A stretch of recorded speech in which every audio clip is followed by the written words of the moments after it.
Hi guys, welcome to another question of Ask Java series.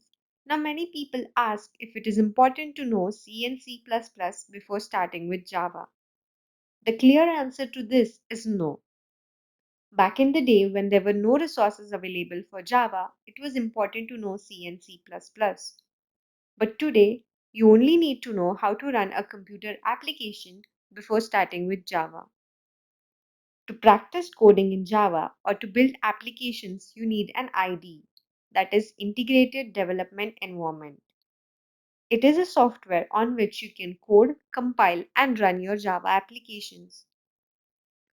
So IDE helps you to maintain your code files in one place and also helps you to write better code due to its many features.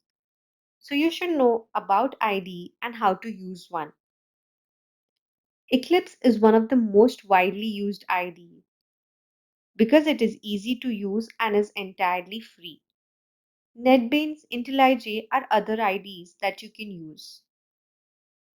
If you want to know how to use IDEs, specifically Eclipse IDE, we have a separate playlist on it, which will help you to get acquainted with Eclipse IDE. So basically, IDE is all you need to start coding in Java. But there's one more important thing that you need to master Java, and that is practice. Although they say Java is simple, you cannot master it without practice. So remember, practice is a must. After you learn a concept, practice it thoroughly.